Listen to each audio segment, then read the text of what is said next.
गजाननं भूतगणादिसेवितं कपित्थजम्बोफलचारुभक्षणं उमासुतं शोकविनाशकारकं नमामि विघ्नेश्वरपादपङ्कजम्।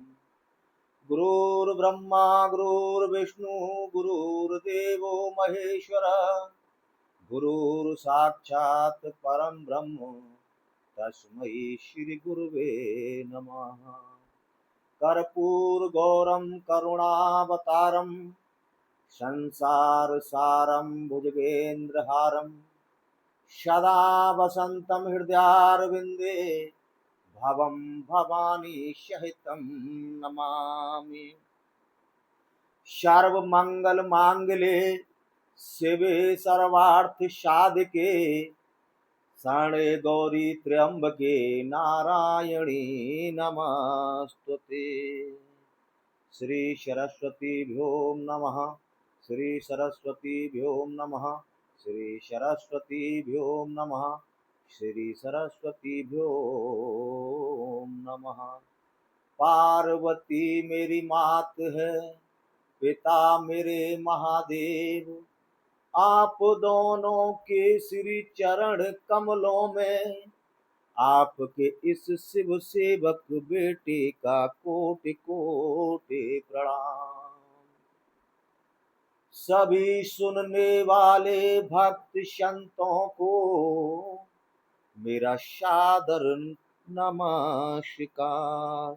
हर हर महादेव। नमः पार्वती पतये हर हर महादेव शंभो। ओम नमः शिवाय ओम नमः शिवाय ओम नमः शिवाय ओम नमः शिवाय ओम नमः शिवाय ओम नमः शिवाय ओम नमः शिवाय ओम नमः शिवाय ओम नमः शिवाय ओम नमः शिवाय। हरि ओम नमः शिवाय ओम नमः शिवाय। हर हर भोले नमः शिवाय नमः शिवाय ओम नमः शिवाय ओम नमः शिवाय ओम नमः शिवाय। बोलो शंकर भगवान की जय। बोलो माता पार्वती की जय। बोलो सियावर रामचंद्र की जय। बोलो हनुमान जी महाराज की जय। बोलो स्थान देवता की जय। बोलो कुल देवता की जय। बोलो श्री शिव महापुराण की जय। बोलो सभी संत भक्तन की जय। बोलो पवन पावन कल्याणी गैया मैया की जय। बोलो नंदी बाबा की जय। हर हर महादेव।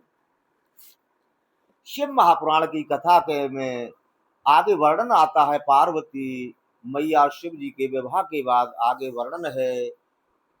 नारद जी कहने लगे, हे देव, शिव जी ने देवताओं की प्रार्थना पर शिव से विवाह करके शिवा से विवाह करके आगे क्या किया और किस प्रकार से पुत्र उत्पत्ति हुई।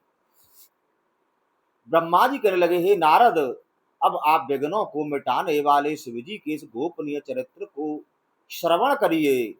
कैलाश पर आकर शिवा से वो देवताओं के 1000 वर्ष तक रमण करते रहे। उस समय तारकासुर से त्रस्त होकर सभी देवता मेरे पास आकर दुखड़ा रोने लगे। मैं देवताओं को लेकर विष्णु के पास गया, उनको प्रणाम कर देवों का कष्ट सुनाया। विष्णु भगवान कहने लगे, हे विधाता, इस समय शिव जी शिवा के साथ रमण में हैं। 1000 वर्ष पूर्ण होने पर जब वे उपराम होंगे तभी विनती करना। ऐसा कहकर विष्णु अपने अंतःपुर में चले गए। शिव सेवा के रमण काल में उनके बिहार से पृथ्वी कांप उठी, शेष और कच्छप भी कांप उठे। सभी का आधार पवन स्तंभित होने लगा। ब्रह्मांड में ऐसी हलचल मची कि सभी देव फिर विष्णु की शरण में गए।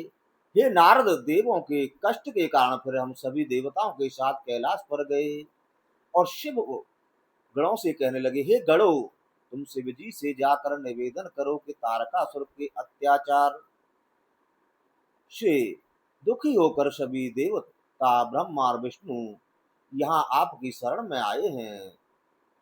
ब्रह्मा विष्णु और सभी देवता शिव जी की स्तुति करने लगे। उनकी दुख भरी स्तुति को सुन करके शिव तयक्त काम होकर भी देवताओं के पास आए। उनके सामने देखकर विष्णु और मैं ब्रह्मा सभी देवता शिव से तारकासुर के नाश करने का उपाय करने की प्रार्थना की। देवादिदेव महादेव उनकी पुकार सुनकर कहने लगे, हे देवताओं, जो होने वाला है उसे कोई नहीं टाल सकता।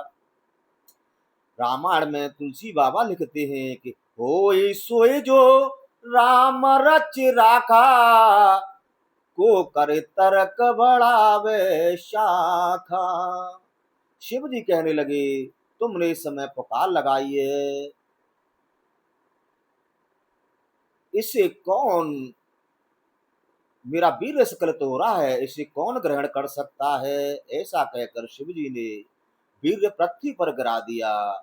देवताओं ने अग्नि से प्रार्थना की। अग्निदेव ने कबूतर बनकर उस ओज को ग्रहण किया। उसी समय भीतर से पृथ्वी ने आकर वहां का सारा दृश्य देखा। उस दृश्य को देख करके माता पार्वती क्रोध करके कहने लगी, अरे देवताओं, तुम अपने स्वार्थ साधने में चतुर हो। अपने स्वार्थ के वश तुमने मेरा विहार भंग किया है। इस कारण से मैं बंध्या हुई, मेरा अहित कर किसी को भी सुख नहीं मिलेगा। ब्रह्मा जी कहने लगे। उस समय क्रोध से पागल हो रही माता पार्वती ने कहा, हे देवो, आज से देवों की स्त्रियां बांझ हो जाएंगी। अग्नि से क्रोध कर कहा, हे अग्नि, तुमने शिव जी का ओज ग्रहण भक्षण किया है। आज से तुम सर्वभक्षी बनोगी और सदा पीड़ित रहोगे। ऐसा कहकर जगत जननी माँ जगदम्बा पार्वती भीतर चली गई। शिव जी के अंदर जाकर शिव जी ने अंदर जाकर माता पार्वती को समझाया, मैं पार्वती यह कहती हूँ, देवो तुम अति दुख पाओगे। मेरे विहार को भंग किया, तुम पुत्र देख नहीं पाओगे। जैसे मैं पुत्र विहीन हुई, पत्नी बंध्या हो जाएंगी। ये अग्नि सर्वभक्षी होगी, सब युक्त धरी रह जाएगी। बोलो हर हर महादेव शंभो। पार्वती के शाप के कारण ही तभी से देवता अन्नों का भोग अग्नि के द्वारा ही लगाते हैं। इसी से देवता सगर्भ होते हैं। यही वेदवाणी है। शिव शुक्र का गर्मी से अग्नि और सभी देवता दहमान होने लगे और पुनः शिवजी की शरण में जाकर आराधना करने लगे। देवादेव महादेव आराधना से प्रसन्न होकर कहने लगे, हे देवो, तुम इस ओज को वमन कर दो। शिव आज्ञा से उस ओज को वमन कर दिया गया। पृथ्वी पर आते ही वह ओज पर्वताकार सा होने लगा।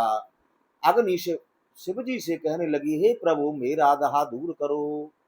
शिवजी कहने लगे, हे अग्नि, तूने मेरा ओज भक्षण कर पाप किया था। अब तेरा दाह तभी दूर होगा जब तू इस ओज को किसी स्त्री की योनि में रख दोगी। ब्रह्मा जी कहने लगे, हे नारद, तब तुमने अग्नि से कहा था कि तुम अपना दाह मिटाने को इस ओज को माघ के महीने में जो स्त्री प्रयाग में गंगा स्नान करने आवे, उसी की योनि में रख देना। हे नारद, उस समय सप्त ऋषियों की स्त्रियां प्रयागराज में गंगा स्नान करने को तत्पर हुई। उनमें से 6 ऋषि पत्नियां शीत से व्याकुल होकर अग्नि के समीप आईं। 7वीं अरुंधति ने उनसे अग्नि ज्वाला के समीप जाने को मना कर दिया था। उन पत्नियों के तपते ही यौन यज्ञ के ताप से शिवोज के कण रुएं के द्वारा उनके शरीर में प्रवेश कर गए। अग्नि का दाह शांत हो गया। वे 6 स्त्रियां सगर्भा होकर दाह से पीड़ित होकर ऋषियों के पास गईं। ऋषियों ने उनको सगर्भा देखकर उनका त्याग कर दिया। इससे वे दुखी होने लगी। उन 6 ने उस गर्भ को हिमालय के पृष्ठभाग में जाकर त्याग दिया और तब सुखी हुई। हिमालय भी उस ओज को सहन नहीं कर पाया। उसने उसे गंगा जी में प्रवाहित कर दिया। गंगा भी उसे सहन नहीं कर पाई और उसने उस ओज को सरकंडों में त्याग दिया। सरकंडों में जाते ही वह ओज एक सुंदर बालक के रूप में उत्पन्न हो गया। हे नारद, मार्ग शीर्ष शुक्ला षष्ठी के दिन शिव पुत्र का प्रादुर्भाव हुआ। उस समय आकाश में अनेक प्रकार के बाजे बजने लगे, पृथ्वी पर पुष्पों की वर्षा होने लगी, त्रिलोकी में मंगल हो गया। हे नारद, उसी समय वहां विधाता से प्रेरित हो विश्वामित्र जी आए। वहां उस बालक को देख, उसकी अलौकिकता को देखकर नमस्कार करके स्तुति करने लगे। उनकी स्तुति सुनकर शिवपुत्र कहने लगा, आज से आप मेरे पुरोहित हुए, आप सबके पूज्य होंगे, मेरा संस्कार कीजिए। विश्वामित्र कहने लगे, मैं ब्राह्मण नहीं हूँ, उनका सेवक विश्वामित्र हूँ। अब तुम मुझे अपना चरित्र बताइए। शिवपुत्र कहने लगा, हे ऋषिवर, मेरे वरदान से तुम महर्षि बनो, ब्रह्म ऋषि बनोगे। वशिष्ठ आदि आदर से तुम्हारी प्रशंसा करेंगे। यह गुप्त रहस्य, अब आप मेरा संस्कार करिए। तदनंतर विश्वामित्र ने वेद विधि से पुरोहित कर्म के अनुसार संस्कार किए। हे नारद, इस प्रकार मैंने तुमको यह लीला श्रवण कराई। अब तुम दूसरी लीला सुनो। उस समय उस दिव्य बालक को एक श्वेत नाम के महात्मा ने देखा। अग्नि ने उस बालक को चूम चूम कर पुत्र कहा और उसे शक्ति और अस्त्र दिए। वह बालक, वह उस शक्ति को लेकर पर्वत पर चढ़कर उसका प्रहार किया और उससे पर्वत गिर गया। यह देखकर 10 पदम वीर उस बालक को मारने आए थे, लेकिन गुह के प्रहार से सब नष्ट हो गए। पृथ्वी कांपने लगी। इंद्र ने वहां आकर उस गुह के दाहिने पार्श्व में वज्र का प्रहार किया। उस प्रहार से एक शाख नाम का पुरुष प्रकट हुआ। फिर इंद्र ने वाम पार्श्व में वज्र का प्रहार किया, उससे विशाख नाम का महाबली पुरुष प्रकट हो गया। फिर इंद्र ने गुह के हृदय में प्रहार किया, उससे एक नैगम प्रकट हुआ और वे चारों वीर इंद्र को मारने दौड़े। इंद्र के हृदय इंद्र के हृदय में प्रहार किया। इंद्र भयभीत होकर, शरणागत होकर अपने लोक को चला गया, लेकिन कुछ भी भेद नहीं जान पाया। उसी समय बालक के पास 6 कृतकाएं स्नान करने आईं।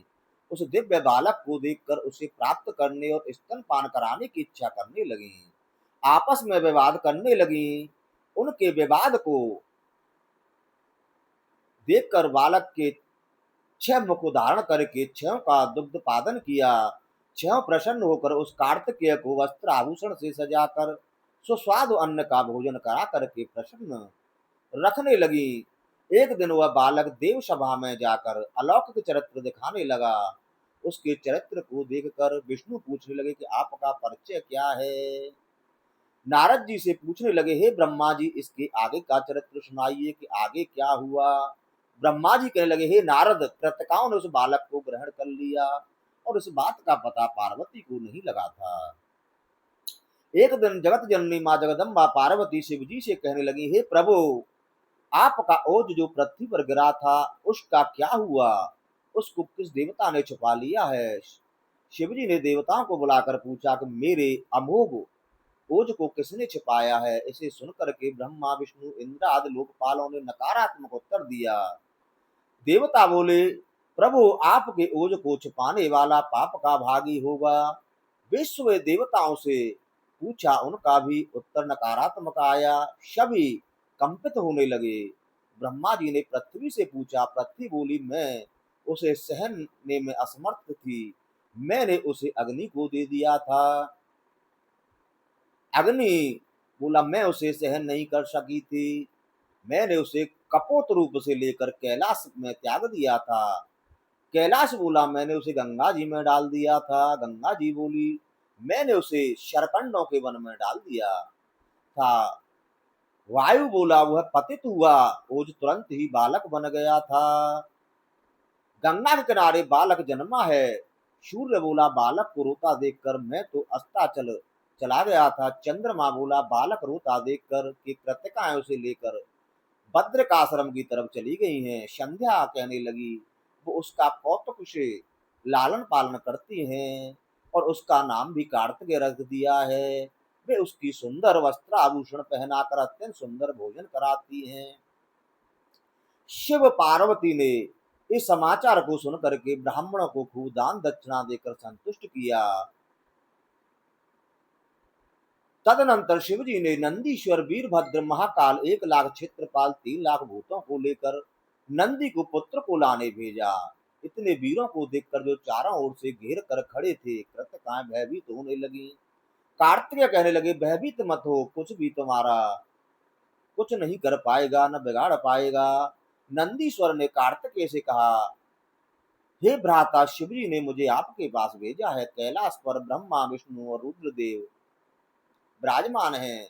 वे सभी महामंगल की कामना करते हैं। आपका जन्म देवताओं की भलाई के लिए हुआ है, अतः आप पृथ्वी पर चलकर देवों के हित के निमित्त उद्योग कर उनकी रक्षा करो। वहां शिवजी तुम्हारा अभिषेक करेंगे, जिससे तुम तारकासुर का वध कर सकोगे।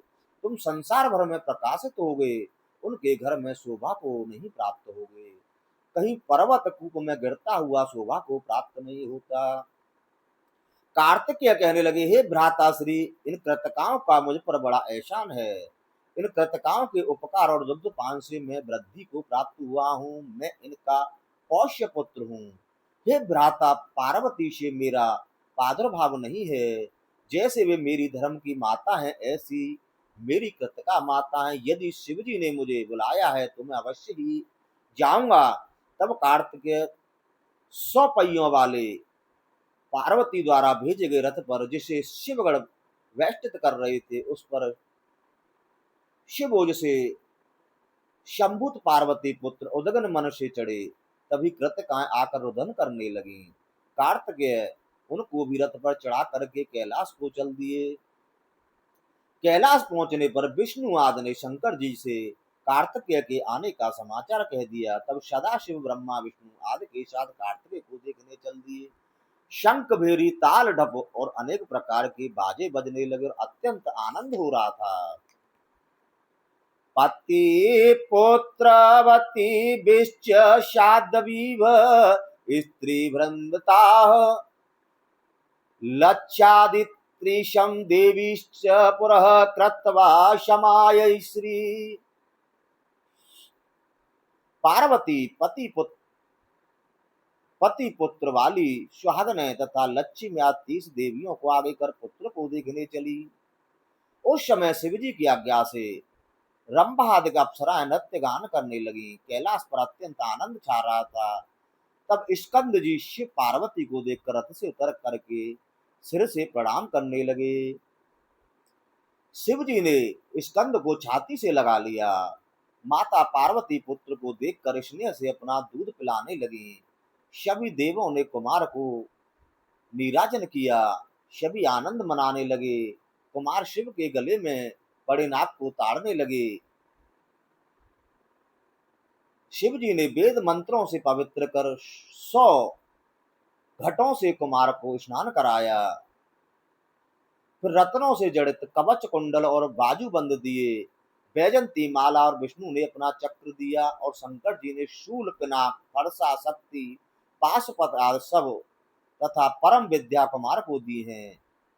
हे नारद, मैंने यज्ञोपवीत, वेद, कमल, गायत्री, ब्रह्मास्त्र तथा शत्रु विनाशिनी विद्या दी थी।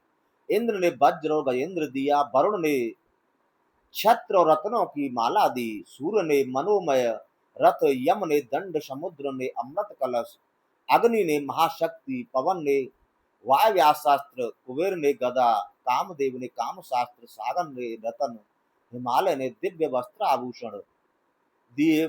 पार्वती ने चिरंजीवित्व दिया था और लक्ष्मी ने मनोहर हार दिया था। शिव जी उस आनंद उत्सव पर देवताओं से कहने लगे, हे देवो, वर मांगो। देवता कहने लगे, हे प्रभु, तारकासुर से त्रिलोकी की को मुक्ति कराओ। ऐसी इसी हेतु यह लीला हुई है। तदनंतर कुमार कहने अपने लिए निमित्त दिव्य नगर में उच्च सिंहासन पर विराजे। सभी देवताओं ने कुमार कार्तिकेय का अभिषेक कर आधिपत्य दिया। त्रिलोकी जब तारकासुर के अत्याचारों से त्रस्त हो जाती है, तब भगवान अपने भक्तों, देवों, संतों तथा लोगों को दुष्टों के अत्याचारों से मुक्ति दिलाने को अवतार लेते हैं। गीता में भगवान श्री कृष्ण अर्जुन से कहते हैं, यदा यदा हि धर्मस्य ग्लानिर्भवति भारत अभ्युत्थानं धर्मस्य तदात्मानं सृजाम्यहम्। श्री कृष्ण अर्जुन से कहते हैं, हे पार्थ, हे भारत, जब भी और जहां भी धर्म का पतन होता है और अधर्म की प्रधानता होने लगती है, तब मैं धर्म की स्थापना करने हेतु अवतार लेता हूँ। देव हो या मनुष्य हो, दुर्लभ जन्म पाकर उसे व्यर्थ गमा देते हैं। मानव जीवन है अनमोल, मिला इस व्यर्थ गमाए का होई। माँ बाप की सेवा करी नहीं, फिर पुत्र काहे का हुई। दुनिया में जिस दिन से आया, धन दौलत में गरवाया है। नहीं हाथों से कोई दान किया, फिर दौलत पाए का हुई। मानव जीवन है अनमोल, मिला इस व्यर्थ गंवाए का होई। जा जर जोरू के हित पाप किए, और पुत्र जतन से पाया है। जो पढ़ लिख कर नहीं चतुर हुआ, फिर बेटा पाए का होई। जो पढ़ लिख कर नहीं चतुर हुआ, फिर बेटा पाए का होई। मानव जीवन है अनमोल, इस व्यर्थ गंवाने का होई। जिस देश जाति में जन्म लिया हो, जिस देश जाति में जन्म लिया, और अन्न जहां का खाया है। कहे व्यास मातृभाषा न पढ़ी हो, कहे व्यास मातृभाषा न पढ़ी, फिर डिग्री पाए का होई। कोई मानव जीवन अनमोल, मिला इस व्यर्थ गंवाए का होई। शिव कथा जहां पर होती हो, शिव कथा जहां पर होती हो, और जनता सुनने आती हो। तन नर पाकर नहीं कथा सुनी, हो तन नर तन पाकर नहीं कथा सुनी, फिर मनुज कहाए का होई। मानव जीवन है अनमोल, इस व्यर्थ गंवाए कोई।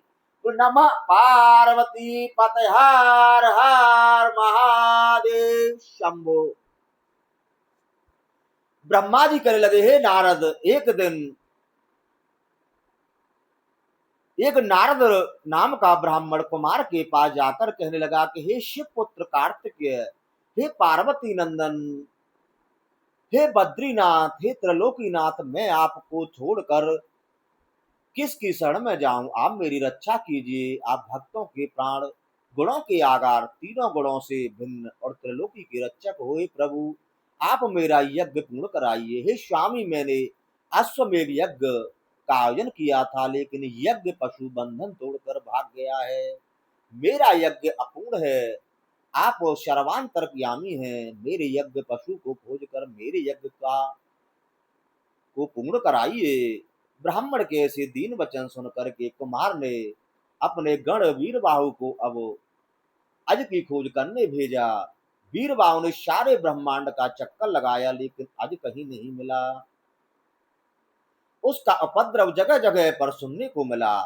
बैकुंठ में गया, वहां पर उसे देखकर उसके सींग पकड़ कर ले आया। उसको देख करके कार्तिक सारे ब्रह्मांड का बाहर देखकर बैठ गए। वह महाबली अज एक मुहूर्त में ही ब्रह्मांड का भ्रमण कर उसी स्थान पर आ गया। ब्राह्मण कहने लगा, हे प्रभु, इसे मुझे दीजिए। कुमार बोले, हे ब्राह्मण, यह अज बद के योग्य नहीं है। आपका यज्ञ मेरे आशीर्वाद से सफल हो जाएगा। वह विप्र अपने गंतव्य को चला गया। तारकासुर की सेना को देखकर देवता भी अपनी सेना को लेकर के युद्ध करने लगे। उसी समय आकाशवाणी हुई कि हे देवताओं, कुमार को आगे करके युद्ध करो, विजय अवश्य होगी। आकाशवाणी को सुन करके देवताओं का मनोबल बढ़ गया। कुमार भी इंद्र को हाथी के दूसरे रतन जड़ित यान पर सवार होकर युद्ध में आ गए। दोनों ओर से मारकाट मचने लगी। पृथ्वी रुंड मुंडों से व्याप्त हो गई। किसी की भुजा, किसी का सिर, किसी के पैर और किसी के हृदय ही विदीर्ण हो गए। रुधिर की नदियां बहने लगी। रुधिर मांस ही दिखाई देने लगा। झुंड के झुंड गीदड़, शयन और असंख्य कौए युद्ध स्नान में मांस भक्षण करने लगे। युद्ध क्षेत्र में मारो काटो और हाय हाय की दुख भरी चीखें सुनाई देने लगी। रामायण में तुलसी बाबा बड़ी सुंदर चौपाई लिखते हैं। काक कंकल भुजा ढाई, एक ते छीन एक ते एक ले जाही। जोग ने भारे भारे खप्पर संचही, भूत पिशाच बधु नभ नंचही। कोट रोंड मोंड बिन डोलही, शीस परे मह जय जय बोलही। उसी समय क्रोध में भर करके तारकासुर युद्ध के मैदान में आकर के युद्ध करने लगा। देवता भी घमासान युद्ध करने लगे। तारक इंद्र से, अग्नि सम्राट से, जंब से यमराज, सुवीर का वायु से, शुंभ का शेष से, कुंभ का चंद्र से और कुंजर का मिहर से साथ युद्ध होने लगा। इंद्र को तारकासुर और दूसरे देवों को असुरों ने परास्त कर दिया। सभी देवता लोग भयभीत होकर पलायन करने लगे। देवताओं को परास्त देखकर वीरभद्र ने तारकासुर पर त्रिशूल का प्रहार कर मूर्छित कर दिया। परंतु तारक ने तुरंत ही उठ करके अपनी शक्ति से वीरभद्र पर वार किया। वीरभद्र ने घोर त्रिशक बाण से प्रहार किया। तारक ने शक्ति से प्रहार किया। भयानक युद्ध होने लगा। तब हे नारद, तुमने वीरभद्र से कहा था, हे शिव के प्रधान गण, वीरभद्र ये आपसे नहीं मरेगा। इसे ब्रह्मा से वरदान मिला है। इसका वध तो शिव पुत्र के ही हाथों होगा। वीरभद्र कहने लगा, हे देवताओं, आज मैं पृथ्वी को दैत्यों से हीन कर दूंगा और उनके स्वामी तारकासुर का वध कर दूंगा। देवों और दैत्यों में दोनों तरफ से जय घोष के साथ भयंकर युद्ध होने लगा। अपनी सेना को देखकर तारक 10,000 भुजा करके सिंह पर सवार होकर देवताओं की सेना को काटने लगा। देवताओं को भय व्याकुल देखकर विष्णु अपना चक्र और सारंग धनुष लेकर तारक के सामने आकर युद्ध करने लगे। हरि ने तारक पर गदा प्रहार किया। तारक ने उसे त्रिशक बाण से काट दिया। फिर विष्णु सारंग से बाणों की वर्षा करने लगे। तारक सभी बाणों को काटने लगा और फिर शक्ति का प्रहार करके विष्णु भगवान को घायल कर दिया। विष्णु ने चक्र से वार कर तारक को पृथ्वी पर गिरा दिया, परंतु तारक तुरंत ही उठ करके उस चक्र को भी ताड़न किया और महाशक्ति के प्रहार से विष्णु को घायल कर दिया। ब्रह्मा जी कहने लगे, हे कुमार, विष्णु और तारक का युद्ध देखना आपको शोभा नहीं देता। मेरे वरदान के कारण आपके द्वारा इसका वध होगा। श्री कृष्ण अर्जुन गीता में अर्जुन से कहते हैं, हे अर्जुन, भक्तों का उद्धार करने, दुष्टों का विनाश करने तथा धर्म की फिर से स्थापना करने को मैं हर युग में प्रकट होता हूँ। परित्राणाय साधूनां विनाशाय च दुष्कृतां, धर्म संस्थापनार्थाय संभवामि युगे युगे। अतः आपका लीला में अवतार भी इसी दुष्ट को मारने को हुआ है। ब्रह्मा जी के ऐसे वचन सुनकर के कुमार उल्का के समान शक्ति को हाथ में लेकर रथ से उतर तारकासुर की तरफ चले। तारक कहने लगा, क्या यही शत्रुओं पर प्रहार करने वाला कुमार है? मैं अकेला ही इसे और देवताओं को मार दूंगा। तारक कहने लगा, अरे ओ विष्णु और इंद्र, क्या तुम लज्जाहीन हो गए हो जो इस बालक को मेरे साथ युद्ध करने भेजा है? देवताओं में यह विष्णु बड़ा छलिया है। छल करके उसने मधुकैटभ को मारा था। बलि का सर्वस्व धन लेकर उसे बांध दिया था। इसी ने समुद्र मंथन के समय देवों को अमृत और असुरों को सुरापान कराया था। इसी ने बिना अपराध अपनी स्त्री का त्याग किया था। राम अवतार में ही ताड़का को मारा और विश्रवा पुत्र रावण को मारा था। तारक बोला, छठे परशुराम अवतार में इस दुष्ट ने अपनी माता का सिर काट दिया और गणेश को युद्ध में हराकर गुरुपुत्र का अपमान किया। कृष्ण अवतार में इसने कुल धर्म के विरुद्ध भेद मार्ग को छोड़कर बहुत से विवाह किए और अनेक नारियों को दूषित किया। इस इंद्र ने भी अपने स्वार्थ हेतु दिति का गर्भ खंडित किया और गौतम ऋषि की पत्नी अहिल्या को दूषित किया था। विश्वरूप द्विजातेर्वो भागन्यस्य यद्गुरोः निकृतानि च शीर्षाणि तद्वा ध्वंसित सुरतेः। इसी ने ब्राह्मण कुमार व्रतासुर को मारा था और ब्राह्मण विश्वरूप जो इसके गुरु का भांजा था उसके सिर काट करके भेद मार्ग का उल्लंघन किया था। कृत्वा बहूनि पापानि हरिय शक्रः पुनः पुनः तेजोभिर्भर्तावेव नष्ट वीर्यो विशेषतः। तारक कहने लगा, हे कुमार, इन दोनों इंद्र और विष्णु ने बार बार अपने तेज और वीर्य को नष्ट किया है। इनकी सहायता से तुम मुझ पर विजय नहीं पा सकते। अरे बालक, इन दोनों ने मुझे तुझे मेरे सामने मरने को भेज दिया है। तेरे मरने का पर यह पाप इन्हीं को लगेगा। तारक वीरभद्र से कहने लगा, तुमने पहले दक्ष यज्ञ में अनेक ब्राह्मणों को दंडित किया था, आज मैं तुमको उस कर्म का दंड दूंगा। ऐसा कहकर अद्भुत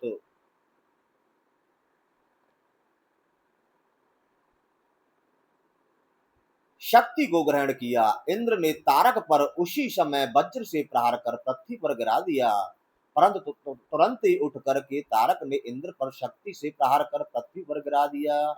उसकी छाती पर पैर रखकर उसी के वज्र से मारने लगा। इसे देख करके विष्णु ने अपने चक्कर से तारक पर वार किया और पृथ्वी पर गिरा दिया। तारक ने तुरंत उठ करके शक्ति के प्रहार से विष्णु को घायल करके पृथ्वी पर गिरा दिया। देवता हाहाकार करने लगे। वीरभद्र ने त्रिशूल से तारक को घायल कर दिया। तारक ने अपनी शक्ति के प्रहार से वीरभद्र को घायल कर दिया। वीरभद्र उठकर अमोघ शक्ति ले तारक को मारने चला, लेकिन कुमार ने रोक दिया। कार्तिक और तारक में घमासान युद्ध होने लगा। दोनों महाबली आपस में युद्ध करने लगे। देवता गंधर्व सोचने लगे जाने किसकी विजय होगी। तभी आकाशवाणी हुई, हे देवी, विजय कुमार की ही होगी। दोनों वीरों में भयानक युद्ध होने लगा। कुमार कहने लगे, हे देवताओं, शिव जी की इस अमोघ शक्ति के प्रहार से तारक का अंत निश्चित समझो। ऐसा कहकर कुमार ने अमोघ शक्ति के प्रहार से असुरों के अधिपति तारकासुर का अंत कर दिया। कुछ असुर मारे गए, कुछ घायल हो गए, कुछ युद्ध भूमि से भाग गए। तारकासुर के मरने पर जय जयकार होने लगी, पुष्प वर्षा होने लगी, तीनों लोकों में आनंद छा गया। ले करके अमोघ शक्ति को तारक के ऊपर मारा है। तारक कुमार के ताड़न से मन में अति ही घबराया है। शक्ति के लगने से रण में तारक का काम तमाम हुआ। देवों का संकट दूर हुआ, सारे जग में आनंद हुआ। हर हर महादेव शिव शंभु। तारकासुर के मर जाने से सभी देवता सुखी हुए, त्रिलोक में आनंद छा गया। उसी समय शिव पार्वती कुमार की विजय को जानकर प्रसन्न होकर उसी स्थान पर आ गए। कुमार को माता पार्वती अपनी गोद में लेकर के स्नेह करने लगी। उसी समय अपने पुत्रों सहित हिमालय भी कुमार की विजय का समाचार सुन करके आए। उसी समय देवता, सिद्ध, चारण, मुनि, गंधर्व, शिवा और शिव सभी के साथ कुमार की स्तुति करके प्रसन्न करने लगे। आकाश से पुष्पों की वर्षा होने लगी। इंद्र आदि देवता और मुनि कुमार की आरती करने लगे। शिवा शिव प्रसन्न होकर के कैलाश को चले गए और त्रिलोकी में आनंद छा गया। इधर ब्रह्मा जी कहते हैं हे नारद, अब तुम कुमार के आगे के चरित्र सुनिए। एक क्रौच नाम का पर्वत बाण नाम का दैत्य से पीड़ित होकर कुमार के पास आकर रक्षा की प्रार्थना करने लगा। कुमार ने उसे दुखी देखकर युद्ध की तैयार हो गए। तभी वह दैत्य भयभीत होकर भाग गया। क्रौच बोला, हे प्रभु, वह मुझे फिर आकर के तंग करेगा, आप उसे मार कर मेरे कष्ट का निवारण करो।